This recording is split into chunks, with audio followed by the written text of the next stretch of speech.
Hey there, friends. Today we're going to combine exercise 18 and exercise 30 in the Teachers Handbook of Sloyd, and we are going to cut a concave shape on the edge of a board, otherwise known as modeling. Before we get into this, let's jump in and take a look at the book. Okay, let's open the Teachers Handbook of Sloyd and turn to page 134. Here you can see exercise 18, which is convex modeling. And this is the term that Otto Salomon uses when he means creating a shape. Not a whole lot of detail here, so let's zoom in. You can see exercise 18, again, convex modeling, and all it says is refer back to exercise number 8. So we pull up exercise number 8, we can see that it is edge planing the side of a board. I tried this exercise once before, and I did not refer back to exercise 8. Therefore, I got the technique wrong. I was trying to do end grain on the board, where this is edge grain. So looking here, we should just be running along the long grain of the plane. Now, in this exercise, we're going to actually combine number 18 and number 30. Number 18 is with the smoothing or block plane. And number 30 is going to be with the spokeshave. Same technique, same results, different tools. And this is one of the things I like about woodworking, is because there is no one right technique or no one right tool. There's multiple ways of doing things. So let's head back to the bench. To get started, I have labeled this board. We're going to do one with the block plane, that's exercise 18, and we're going to do one with the spokeshave, that is exercise 30. And this is just a piece of clear pine from the box store. Let's put this into the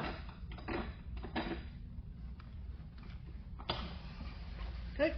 All right, after looking at the book, we can see that the idea is to put a roundover on the board. And a couple of different ways we can do this. First of all, we've got the smoothing plane. So we just come in here and we start by putting a chamfer on one side.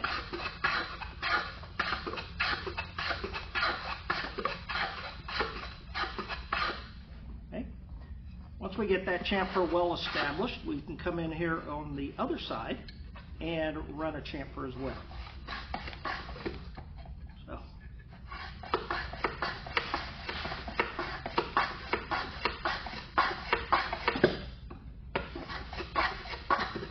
make sure you're pushing all the way through.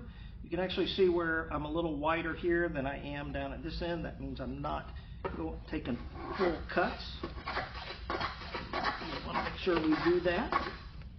After we get our chamfer established there, we come back to the other side, and then we just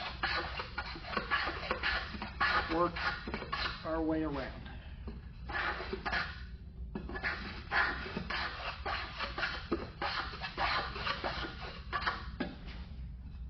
Alright, of course this will take some skill and some practice.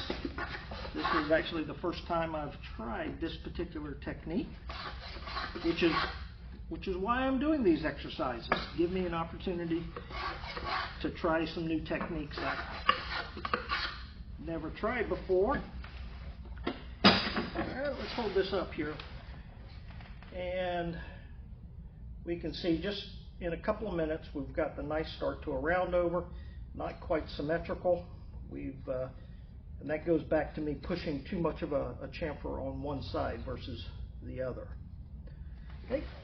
So now let's turn it over and do the same exercise with a spokeshave. I actually think the spokeshave is probably the better option here.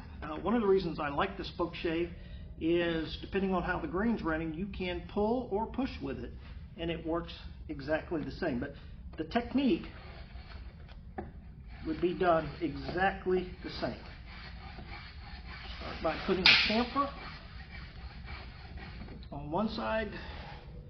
You got us a pretty light cut there, so let's go down just a little bit deeper. Oh yeah,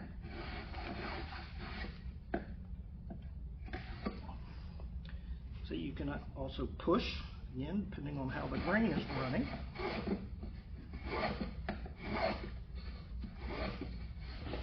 And you just work your way around.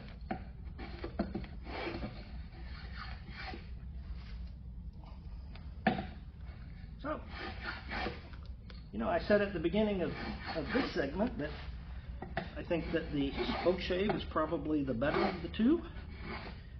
But I'll be honest with you, I think the blockplane was quicker and easier. What do you think? What's your experience? Drop a comment down below. Blockplane, spokeshave. Which one works better for you? All right, you can see here I'm a little too close to the bench.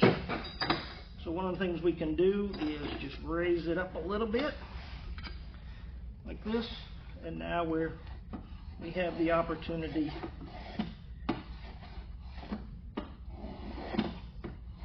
to come in, get a better view on it. We can do both the push and the pull. Clear out those shavings.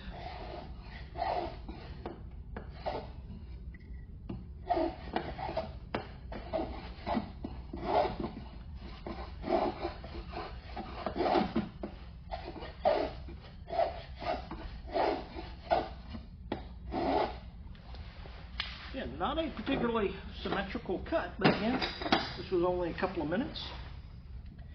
And we can see here we're getting a nice little roundover. All right, two simple ways to put a roundover on a piece of wood. Okay, friends, I hope you've enjoyed this. This was exercise 18 and exercise 30 combined. Putting a roundover using a block plane and a roundover using a spokeshave. All right, until next time, take care. God bless.